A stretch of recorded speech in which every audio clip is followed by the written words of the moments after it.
नमस्कार, news diary channel में आपका स्वागत है। मैं हूं राकेश त्रिपाठी। यूपी के वाराणसी से एक दिल दहला देने वाली खबर सामने आई है। दो बेटियां अपनी मां के शव के कंकाल के साथ एक वर्ष से रह रही थी, लेकिन किसी को कानो कान पता नहीं चला। देखिए, मामले का जब पर्दाफाश हुआ तो कैसे हुआ मामला, इसके बारे में पूरी जानकारी मैं आपको दे रहा हूँ।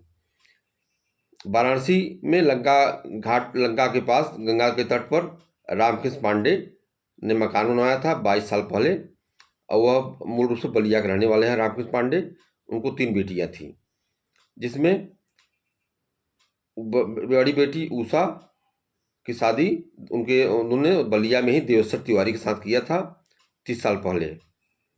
और वह एसीसी सीमेंट में बिहार में नौकरी करते थे रामकृष्ण पांडे। उसी समय अपना मकान बनारस बनवाया था। रिटायर होने के बाद वो अपने मकान में रहने आए तो वहीं बगल में एक कॉस्मेटिक की दुकान खोल लिया।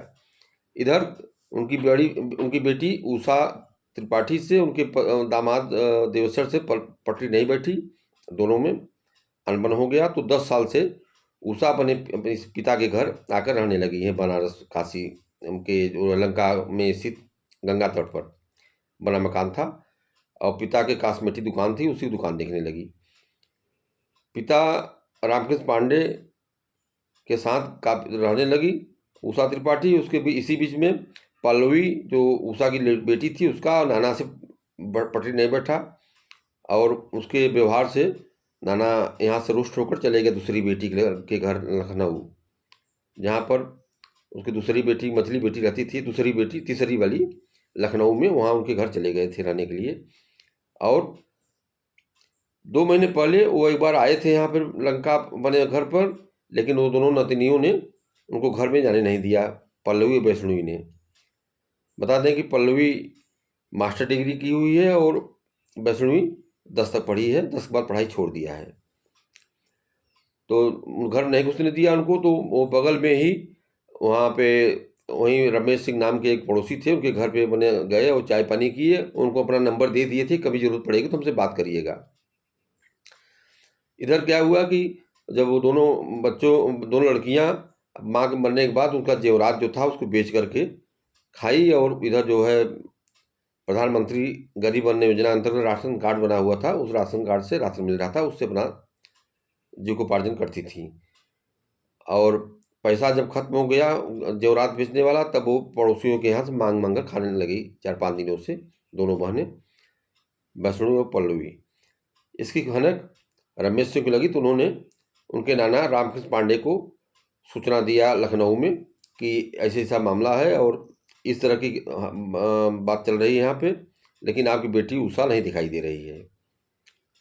तो उन्होंने अपनी बेटी मिर्ज़ापुर रह रही है, उनकी मझली बेटी मिर्ज़ापुर रहती थी, मिर्ज़ापुर से उन्होंने बताया कि जाकर देखें वहाँ। तो मिर्ज़ापुर से जाकर के बनारस पहुँची, तो मकान के अंदर उसको नहीं घुसने दिए। अपने मौसी को भी वो पल्लवी और वैष्णवी नहीं घुसने दिए।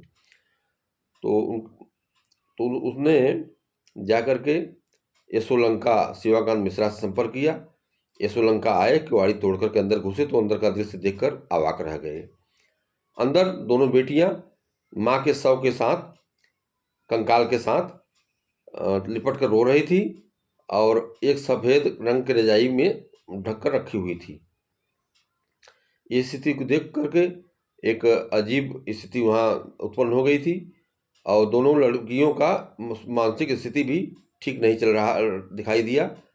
और दोनों ने बताया कि माँ की मौत को किसी को हमने नहीं बताया, डर की वजह से नहीं बताया। बड़ी बेटी पल्लवी ने कहा कि डर की वजह से नहीं बताया कि माँ की मौत हो चुकी है, न किसी नात रिश्तेदार किसी को नहीं बताया। वहाँ के एसीपी, काशी के एसीपी ने मामले की जांच के लिए उनको दिया है, क्या नाम है, एसओ को, लंका को। शिवाकांत मिश्रा जांच कर रहे हैं मामले का। दोनों लड़कियों पल्लवी और वैष्णवी को पूछताछ के लिए थाने पर बुलाया गया है, वहाँ हिरासत में लेकर पूछताछ किया गया है। और इस घटना से पूरे समाज को झकझोर कर रख दिया है कि 1 वर्ष से 2 बेटियों के साथ, दोनों बेटियां अपनी माँ के शव के कंकाल के साथ रह रही थी, और किसी को कानो कान खबर नहीं लगी। दोनों बेटियों ने बताया कि वो भोजन तो नीचे बना लेती थी, लेकिन दुर्गंध के कारण खाना ले जाकर ऊपर छत पर खाती थी और दुर्गंध न फैले इसके लिए अगरबत्ती भी जलाती थी वहाँ। उस जगह अगरबत्ती जला करके उसका धुआं करती थी ताकि दुर्गंध लोगों को न पता चले। और आस पास के लोगों को भी नहीं पता चला कि कैसे दुर्गंध आ रहा है। पड़ोसी रमेश सिंह बताते हैं कि दुर्गंध आ रहा था, कभी आया रहा होगा तो ये सोचे होंगे कि बगल में प्लाट खाली है, वहाँ पे लोग ले करके मरे जानवर को फेंक देते हैं, उनका दुर्गंध हो रहा होगा, इसलिए कभी इस पर केयर नहीं किया गया। और इस खबर को आप देखें और लाइक करें और चैनल को सब्सक्राइब कर नोटिफिकेशन पाएँ। नमस्कार।